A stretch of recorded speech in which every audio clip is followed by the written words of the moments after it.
Hello friends, आज हम संविधान की पंचायती राज व्यवस्था से संबंधित क्वेश्चंस को देखेंगे। जिसमें पहला क्वेश्चन है, भारतीय संविधान के किस भाग में पंचायती राज व्यवस्था है?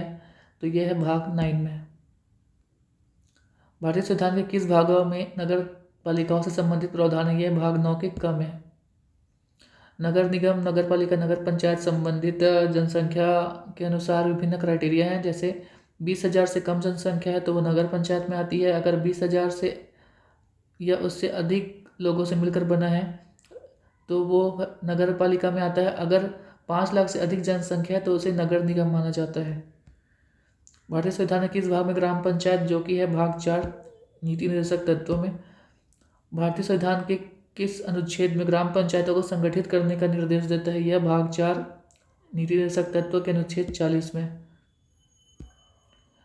संविधान की 11वीं अनुसूची में निम्नलिखित में से क्या सम्मिलित है? संविधान की 11वीं अनुसूची में है पंचायती राज कार्यक्रम, जिसको 73वां संविधान संशोधन के तहत 11वीं अनुसूची 1992 में जोड़ा गया था। इसके अंतर्गत 29 विषय हैं, जिसके अंतर्गत ग्रामीण विकास, गरीबी उन्मूलन, बाजार, सड़क, पीने की व्यवस्था, ये सब सम्मिलित है। पंचायती राज प्रणाली किस पर आधारित है? पंचायती राज प्रणाली सत्ता के विकेंद्रीकरण पर आधारित है, अर्थात ग्रामीणों को उनके क्षेत्र में विकास के लिए प्रशासन की जवाबदारी देना।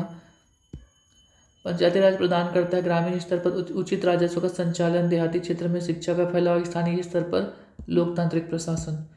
पंचायती राज का प्रधान लक्ष्य है ग्राम वासियों में सत्ता का विकेंद्रीकरण, अर्थात जो केंद्र की सत्ता है उसका विकेंद्रीकरण करके सत्ता को ग्रामीण निवासियों को प्रदान करना, जिससे वे अपने विकास संबंधित महत्वपूर्ण कार्य कर सकें। पंचायती राज का प्रधान उद्देश्य है जनता को विकासमूलक प्रशासन में भागीदारी योग्य बनाना। 73वां संविधान संशोधन का संबंध है, यह है पंचायती राज से, जो कि 1992 में अपनाया गया था।